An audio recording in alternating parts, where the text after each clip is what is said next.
Star Ruck, and I'm here with my co-host Malika Jules, and you are tapped into Smart Girl Dumb World, a little podcast that we got going on that we hope you enjoy. Yeah. Yeah, it's your favorite elder millennials in the zone talking about what's going on in this dumb world. Yes, I call the world dumb. That's fine. hmm Don't at me. It makes no sense. The things that should make sense make no sense. It's not making sense to us. I feel like Whitney Houston famously said, I believe the children are our future. Teach them well and let them lead the way. And I feel like we weren't being led well. We taught all the wrong We're things. being held, and we're still being held hostage by And baby now boomers. I'm I the know future people, and I don't like it. right? I mean, for all intents and purposes, I know that like Gen Z and the Gen Alpha kids call us millennials boomers at this point, but I love trust it. and believe we're still being held hostage by the actual boomers. Oh yeah, So that's been a we all whole, are. they're leading us to World War III, which we'll get into later. We're gonna We talk want to about that start on a later. lighter note, right? Like Yes, someone lighter who's note. living their best life. Nas. One of our favorite things to talk about: rap beef, Rap beef, grown man rap, grown up grown rap. What does men that this look time. like? The Now, two now the guys are the two fighting. spectrums, the girls are fighting. The girls are fighting. What's tea? What's tea?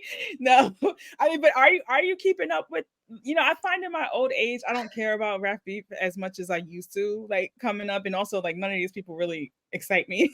Yeah. Like Oh. who was it? Rick Ross, Oh Drake, yeah. No. Kendrick, Oh. J. Cole, and Rick Ross is a late addition, I guess, to this whole. I can't keep up. Rick Ross, I don't even know where he came from. He made a beeline for the rap beef because I don't know where he came So from.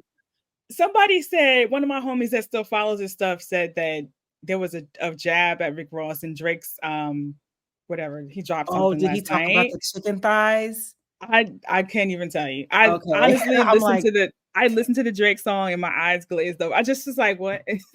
I was trying to yeah, pinpoint I who tried. exactly he was talking about, and Yeah, I don't know, like it.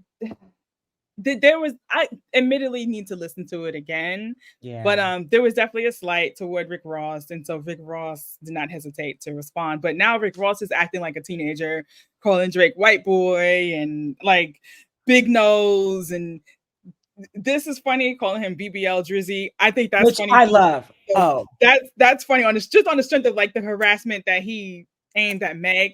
So that's funny. Um, BBL Drizzy is gold.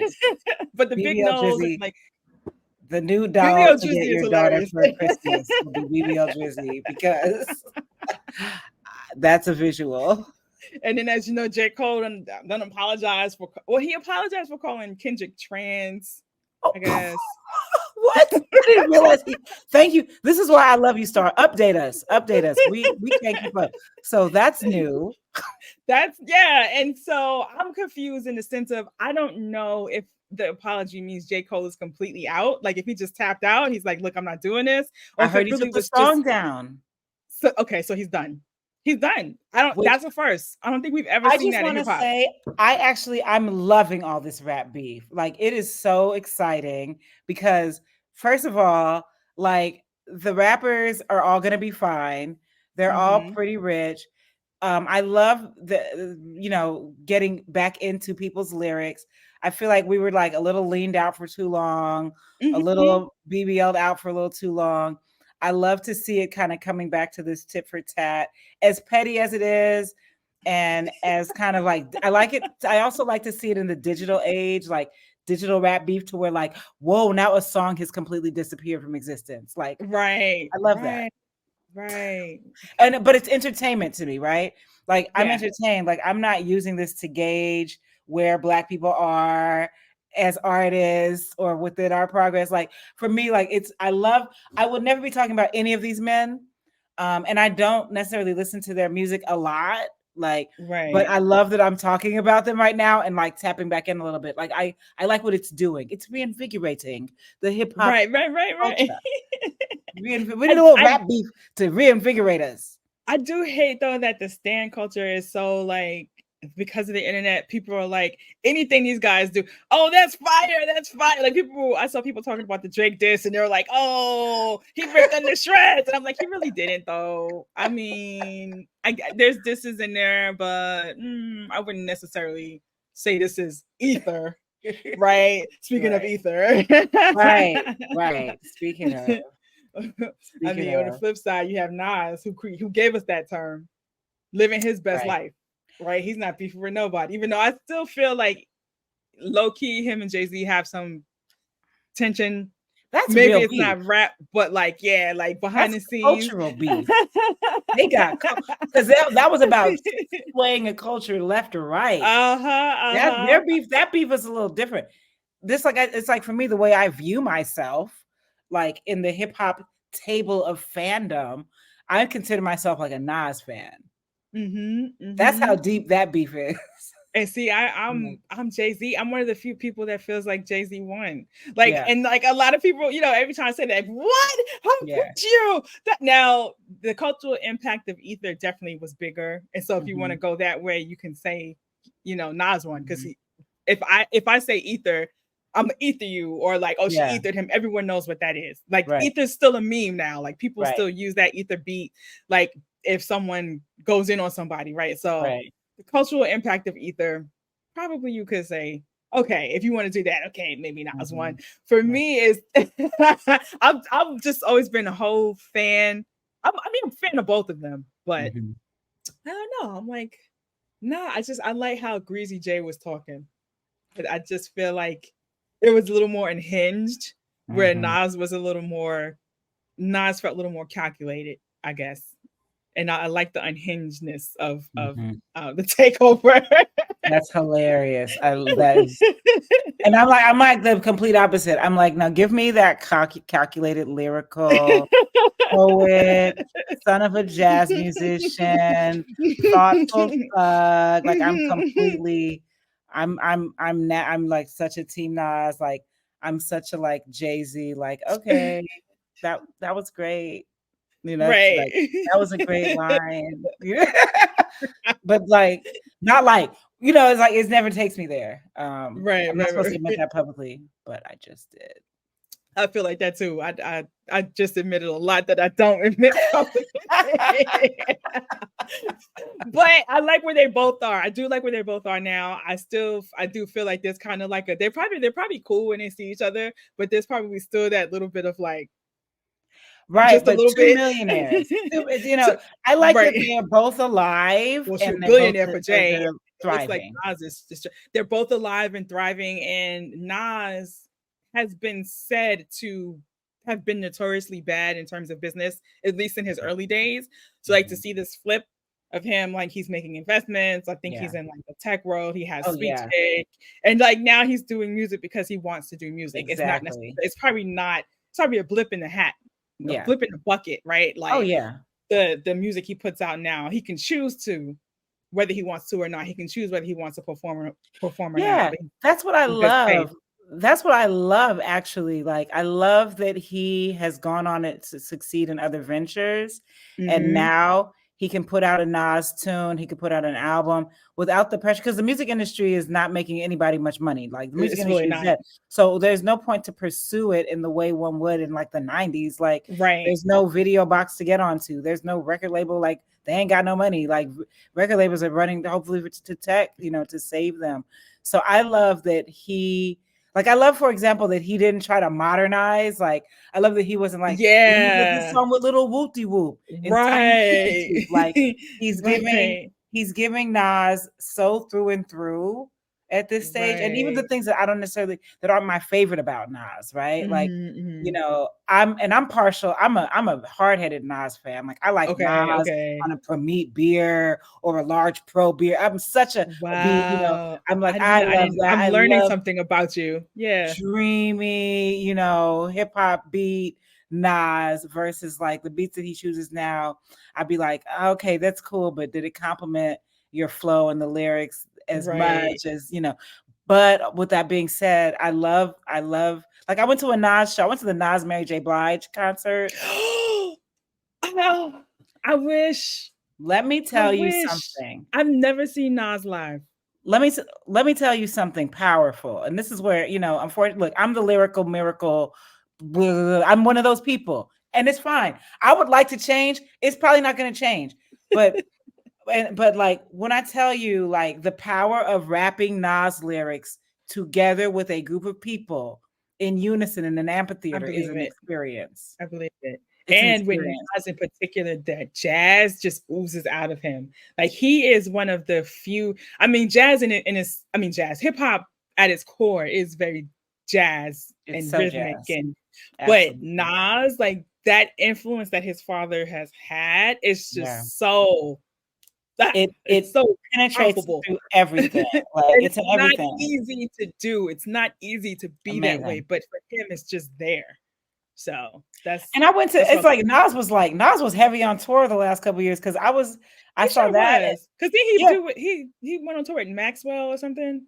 I feel like he somebody was because on. I saw him in 2019 with Mary J. Blige at the Hollywood Bowl, and then I saw him in 2022 at the Smoking Grooves tour Okay, out here in LA, and his set was fire again. So because he hit the yeah, Barclays Center out here, and he definitely mhm. came with Mary J. And That I Mary think J. I feel like Maxwell. But anyway, go ahead. Yeah, let me tell you something. First of all, Mary J. was doing the What's the 411 album. Oh, okay. So like to sing that and that there was just black woman therapy, Yeah, like it was just a yeah. black woman healing session.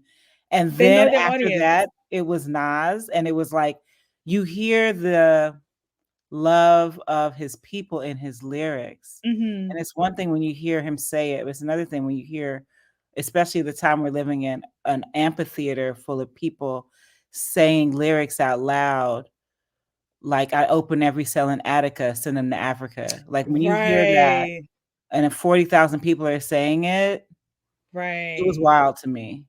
right. So I was like, oh, I'm ruined. I was like, I'm never gonna be fine. And it's cool because I can still enjoy other things, but in terms of like that deep satisfaction that I get from particular art and Yeah, rap, like yeah, Nas does that for me. yeah. Okay, I gotta make it a point to see him. For me, If Jay-Z is like when I want to hype up and I'm better than you and I don't care about nobody. Like, it's completely different to me. Jay-Z is the closest thing I have to, like, in terms of New York lore, like that sort of, and this might sound bad, but that sort of like that hustler drug dealer persona, because I'm a Harlem girl. So Yes. I came up that whole like that paid in full type. Yeah, yeah. That's Oh yeah, I who love that's hell who yeah. ran the block. And like the Nas cats, they were there, but the Right. Nas cats were like the Nation of Islam dudes or like the Right. 5%er dudes that Yes. like Yes. they probably went to jail once, maybe, Right. and they And was that's when they got preaching. put on to Nation of Islam. Exactly. But we wasn't trying to hit a preacher. And we were kind of like, oh, what's that over Yeah. there? Looking at the Jay-Z's. And even though Jay's from Brooklyn, but he's Right. still the That type of closest thing I guy. have to that type of It's true. Okay. You know what? I love that you say that because that gives me a different perspective on him. Because, like, once again, those are the reasons why I was like, I don't like that guy. Like, drug dealer. mm-hmm. Mm-hmm. I want to read a book, Jay. Stop calling me a hoe, Jay. That's my but obviously it's I'm exaggerating because I know that people get so riled up about Jay-Z, so I do kind of like to poke at Jay-Z fans because That they're very is true. passionate. Jay-Z Oh, I fans almost do got in a get, fight in Harlem like 12 oh, years ago just did because you say, like I and just not just because it's like it's Jay-Z's fine, he's a rapper, he's fine, but like I said something about this guy was it's Harlem, so some guy was talking loud about yeah, yeah, yeah, Jay-Z, yeah, yeah, and I yeah. said something back to him. I don't remember what, but he got very mad at me, and I just remember running Oh, for away. wow. And That I'm pretty sure that if it was a Jay-Z thing, I'm sure that I was like, Nas. But I think that there's a reason that beef has so much staying power. And it's mm-hmm. because it was about which direction the culture was going to go. Mm-hmm. And we Mm-hmm. went, Jay definitely took us more into that, and he wasn't the first, but he definitely wasn't the last. But he was the Mm-hmm. one that showed that that's what made the most Money. money. And Nas was conflicted because even Jay said it, like, is it Uchiwali or one mic? You see? And Nas had those And bouts I'm like, too. it Like can be Uchiwali and one mic. yeah, yeah. Yep.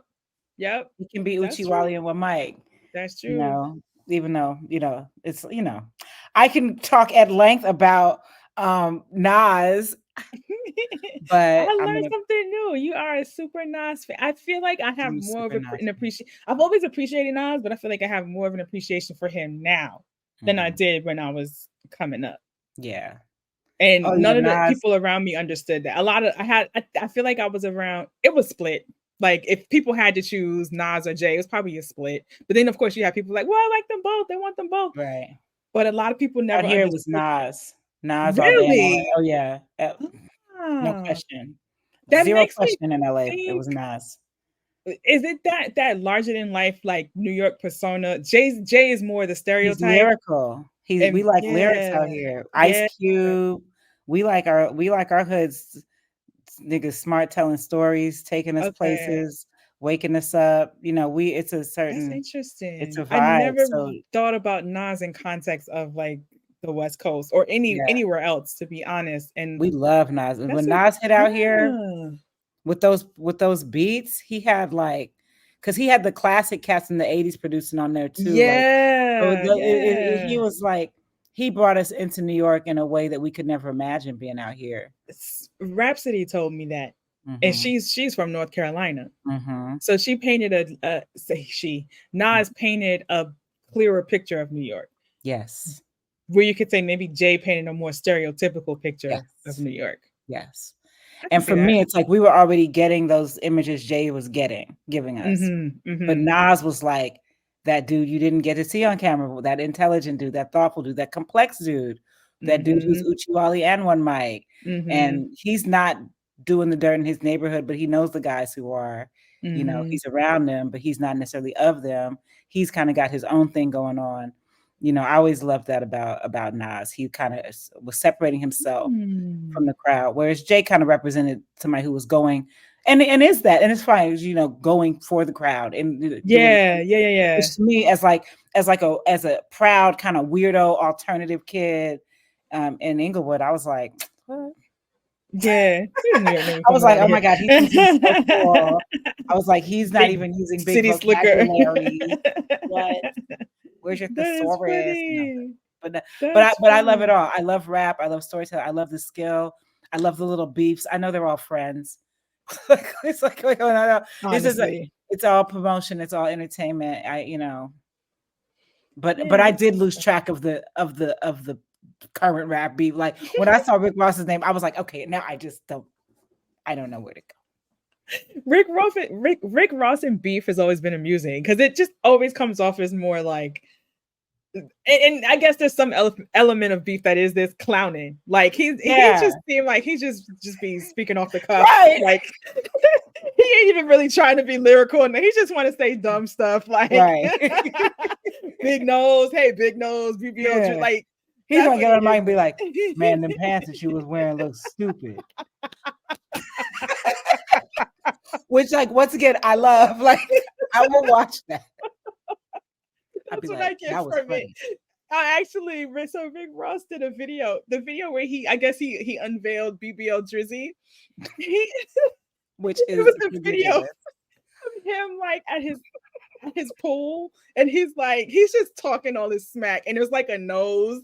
There's like a giant nose emoji in the image. Now it's like him in I guess in Florida, somewhere tropical. So you see the Mhm, palm trees and the pool. It looks nice and sunny, mhm, and then there's like this nose here, and mhm. one side of the video, and the other side it says BBL Drizzy, and like he's just talking stupid. I highly encourage you to look that up. I'll look it up. It's on Twitter. Hey, I love to watch the millionaires joke amongst each other. I love it. I love it. I Big love it. doofus. Speaking about millionaires and joking, we've Oh been watching the God. Gerard Carmichael show. He's just a rich guy Wow. making jokes, HBO Max. You guys don't know. You can check it out if you want to. Hot topic on the internet right now because Gerard Carmichael is, he's coming out there, man. He's putting it out there with his sexuality. He came out on his HBO special, Nathaniel, won an Emmy for it. And he's Mhm. pressing the gas on that sexuality, baby. In this reality show, Oh, we he's are learning a exploiting lot. it hardcore. We're Self-exploit. learning a lot. Definitely. It's yeah. We've been invited into the metaphorical group chat. We're And in the group chat, and It's it kind of is hard for me. yo, the group chat, yo, yo, the group chat is crazy, son. Oh my gosh! Oh my gosh! Oh my gosh! So you say you saw episode 1. So I I know you. I saw episode 1 and like I'm such a goofball. I'm such a like little, I don't know. I like comedy. I like things.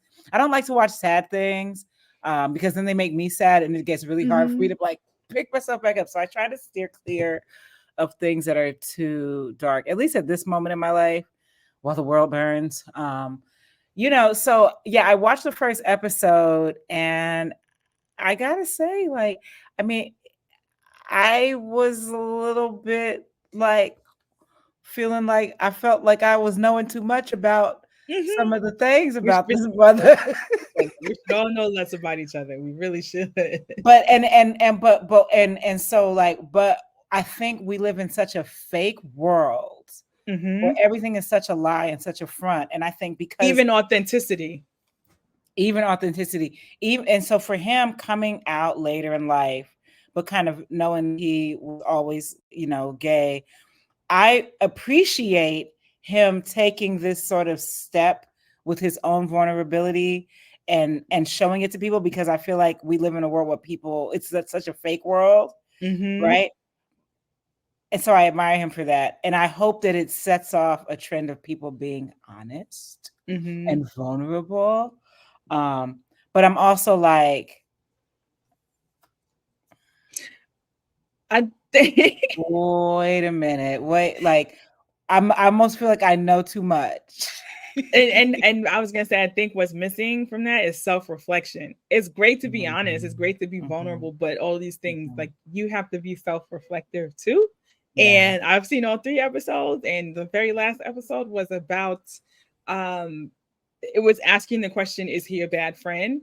And Mhm. I'm sorry, he's a bad friend from what I've been Yeah. seeing. But does he care that he's a bad friend, or is he doing this kind of like for himself? Because even at the Yeah. end of that episode, he apologizes to the guy who he was supposed to be the man's best man or Mhm. groomsman. No, he's supposed to be the best man. And the Mhm. way he apologized felt kind of icky too. Like, Yeah. he flew down to the man's home, and of course the Mhm. man is surprised. Like, what do you do? Surprised, because you have to Mhm. sign waivers and stuff to be on the, Right. and the man was fully on camera. But Right. they humored us, right? Like, what are you Yeah. doing here? So, but he basically read the speech that he was supposed to read at the man's wedding to the Mhm. man on his porch or in his living room, wherever it was, but like Mhm. in this private setting. And to me, that felt icky. Like, Yeah. that doesn't feel like an apology. It just feels like you're Mhm. just doing this to make yourself feel better. Like, you got Yeah. to read the speech to me. So Mhm. I don't Mhm. know. I don't know. Yeah. It's Yeah, I think it's performative. a really interesting study in human behavior. Like I like and I definitely like I find myself like feeling compassion for him more so than like laughing.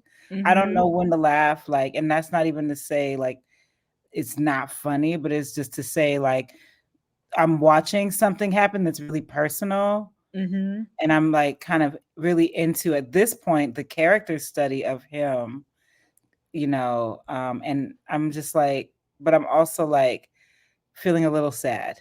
Because it's like, it's personal, but it's like, I get that reality TV is supposed to be real, but it's like, should we be watching this? Should we be watching you go through this? Like this, it does. It's personal in a way that, like, just everything doesn't have to be on camera, dude.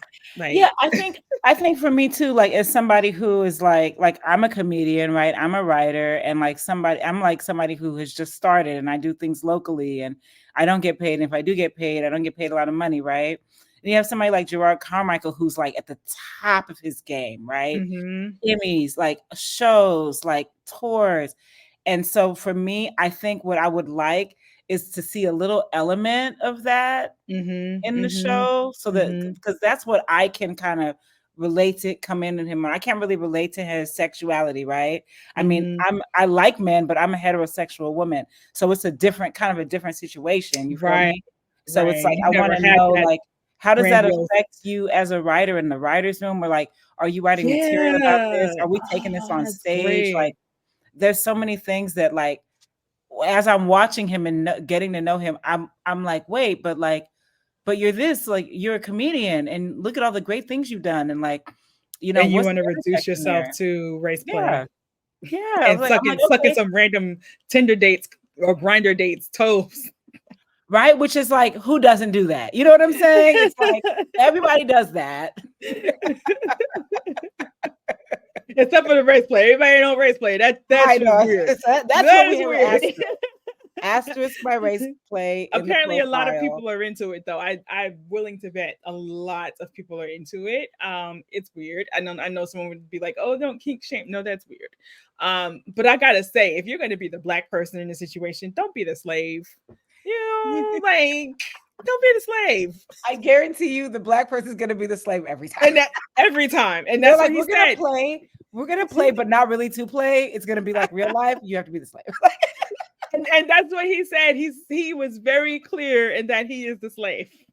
Yeah. So No, that's well, because I think it's like trying to process this dumb world we live in, right? mm-hmm. How do we live amongst each other when infractions are being had at every cost? Like, Mm-hmm. apparently some people need to just excuse my language, fuck it out. You know what I mean? And it's like, maybe that's what it takes for some people. And hopefully he's going to therapy off camera too. I hope Because I so. mean, I don't know. I hope so. It's not easy. I mean, I did think about Black masculinity and how difficult Black masculinity is to navigate for Black men Yeah. who do not fall within the Yeah. parameters of what Black masculinity is. Mm-hmm. And so I thought that in him being kind of bold enough to just put it all out there, he might allow other people to just express their other forms of being themselves, that's not in like the stereotypical sort of way that we see Right. all the Right. time. We know that there are all sorts and types of Black men, right? We want Yeah. to see them all be able to share their stories and be themselves and thrive and stuff like this. But in this situation, I was like, I want to know him more, I think is what I'm saying. When I Yeah. watch it, I'm interested in like him as a comedian. I'm interested in him as a writer. I'm interested in him as an artist. Process. Yeah. I want to know I'm interested in his process. I want to know what makes him laugh, Some of this is I'm like, is there some level of tragedy that makes you a better comedian? Like, it seems like a lot of comedians have been through a lot and that Yeah. kind of fuels their work. And I'm like, Mhm. is that what some of the messaging is from Mhm. his show? Like, Mhm. I don't know.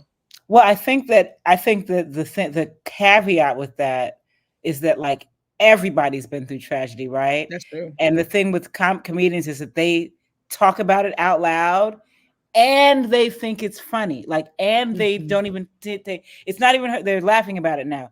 So it's about transmuting that pain that we all feel as people into something that we watch and laugh at, That's a good way. That's a good Yeah, that's what it's way to about. say it. So it's about transmuting. So it's like, I mean, for me as an artist, as a comedian, I could definitely pinpoint various traumas that might have brought me here.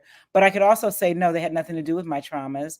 They had to do with my interests. They had to do with my life path and my choices and the things that, so it's twofold. Like, I think in his instance where we're getting to know him based on his sexuality, his family's rejection of his sexuality, I think in that instance, it kind of becomes, I lost my train of thought. Like, That's just like fine. that, because I'm getting old. I was born in the 80s. Middle age. I'm middle aged. I'll be talking. Look, I just went to put on some lipstick for this here podcast. I walked to the lipstick. I stood over the bag with the lipstick in it. And for a good minute, I was like, why did I walk over here? Why?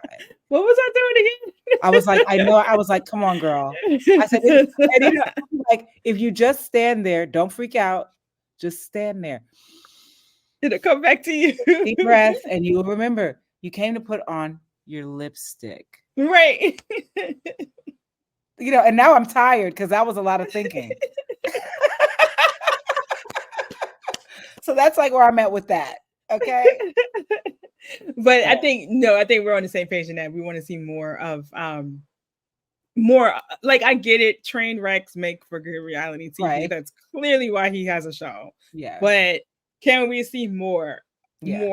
of the creativity and how he got here? He got Yeah. here in some kind of way that was Yeah. strategic and creative. Hopefully, so let's see Yeah. more of that. Yeah. Share with us. There's so many people who will see themselves in him.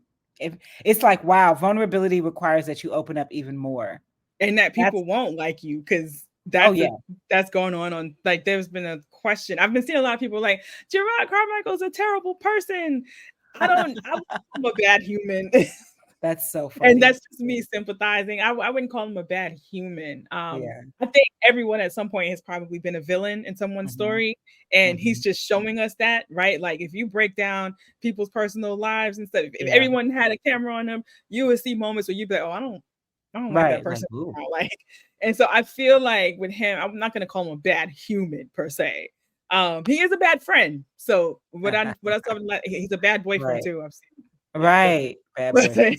I'm not gonna call him a bad human. But I do wonder how that like how would the decline in likability affect him in Hmm. any kind of way, right? Like we know there's gender differences. It does affect women and men and Hmm. women different, but like I've always wondered that like about Yeah. likability and black men, like the politics of it and how or if that affects them at all. Like is it, Oh yeah. And it you does. know, It does. It does. I mean, it's that thing, where being liked, they say, and this is a big conversation online right now, is being mhm, liked more important than being good at your job? And I think we've all had those experiences where we've been perfectly qualified for something and it's gone to somebody who hasn't. Why? for Because they're sure. liked more. They follow the respectability politics. Mhm. Right. And I think that's a great segue, right, into just Mhm. talking about that. Um, the idea of respectability politics, especially within this Gerard Carmichael show, but even beyond that, being creatives in this time where like corporations are pulling all their fun little programs that they made to diversify. And, Right. is it important to be liked? Especially now where corporations are kind of saying to people, we don't like you. It's like, well, Pretty much. what We don't like you, but then the caveat is if we see something that people like that makes money, right? right. Like that's the thing. Yeah. I feel like authenticity is BS. People are always like, "Oh, be authentic," but Right. then when you see authenticity, it's usually performative. Yeah. And I don't know. I see a lot of things that people seem to like in mass, and I'm like, what is that? And You then never like get it.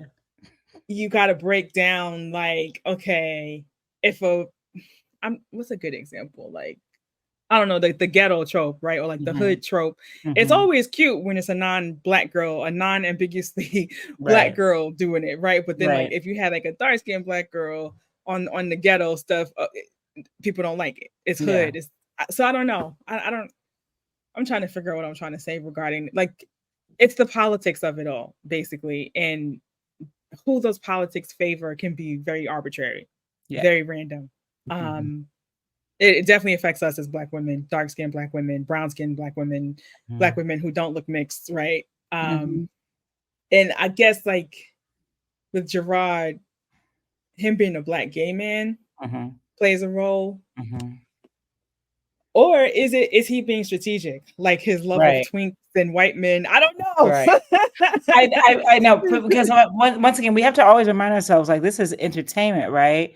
So I have a feeling that he's looking at himself, he's laughing at his own choices, like he's Mhm. laughing at all those things. And so um I think that that is definitely a particular way to do it. You know what I mean? It's a way to do it. But I think that it's like, is he able to do all these things because he's liked, right? Mhm. Is there a general Like the disposition that right he people. has? Yeah. Yeah, general disposition that he has to where, because everybody doesn't get to be cutting edge, right? Everybody doesn't get to be vulnerable, Mhm. especially a lot of times black artists, black men. So I think that whatever his path has been, that he is well liked enough to where he's allowed a space Mhm. to kind of share that vulnerability. That's And important. that's kind of a thing that I see with him too. I'm like, wow, he's really allowed to kind of creatively, That's stretch important. himself and go there, which is why, of course, it's me as an artist. I'm looking at the show and I'm like, what about your Mhm. process? When do you Mhm. write? Mhm. Mhm. What about the Yeah. mics? How are you Yeah. going to stay warm for the next set? So it's like, but he's such a professional. He put him to do all those little things that little people like me have to do. But I don't know that. Right. I don't know, right? So, Right. I Yeah. just it's hard. And then once again, I mean, as we go into the current situation of our world, right? Which just so you guys know, hi viewers, I know you're loving the podcast. So like today we're filming this. It's Sunday, April 14th. Last night there were Iranian air drone strikes over Israel. Israel. Yeah. I have not talked about the Middle East situation online at all. I don't like to talk about it. I feel so powerless. I feel so sad. I hate war. I hate senseless death. I'm an American taxpayer. I pay for this. It is Against our will. against our will, against our will, and so many things that I wish I could pay for peace. And You it know, doesn't matter. I feel like it doesn't matter who the president would be in that regard, because this is a conflict that's older than us, or as yeah, old as us, if right, anything, right? true, And it's like every regime, right?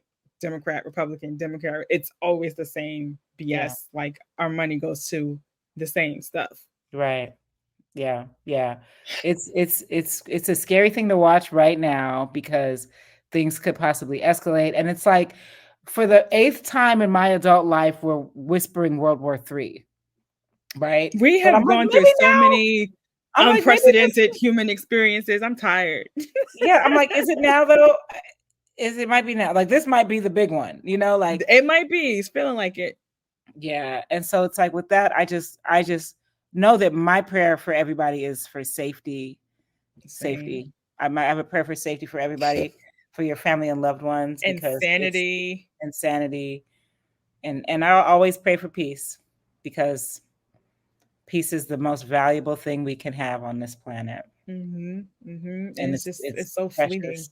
Yeah, and it's fleeting. So that's my thoughts on it, girl. I was at a mocha after party. Museum of Contemporary Art had a gala. I'm not fancy enough to be at the galley, but your girl was at the after party. Okay. And like the wisp to be at a party and to hear people just be like, and it's about like a war and an attack. I was Yeah, like, this is not last week. This is not 2 months ago. Like it right. made me perk my ears up. And as somebody who can easily become super worried and get really depressed and want to give it all away Same, and give up, it's so important that I same. don't let that cloud my brain right now and that I Mhm, just speak positive. And I hate to say that because it feels like a thoughts and prayers thing, but it's more than that because it's really about me focusing my energy on being peaceful and being kind to people in my own orbit. What you can't control, what you can't control, Yeah. So basically, like the be things you kind to can't people control. is what I have to say. Be kind, y'all. Cause it's World War something. It's happening. I know people might think this is us being hyperbolic, but like look at how the previous world war started. It was always a series of random, seemingly Yeah. random events Yeah. that end up building up into something bigger. And then Yeah. you always have the United States is notorious for like, I ain't in it, I ain't in it, but you've been in it. You're sending weapons. You've been sending destructive weapons. Like, Yeah. imagine you're in a fight with someone on the street, and then there's a person standing off to the side, like, I'm not in it, but then they hand the person that you're fighting a knife or a gun. You're involved. You're involved now. So, yeah.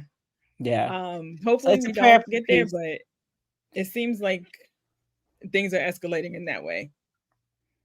They really are. They really are. And that's the world we live in. And then what are we at war for?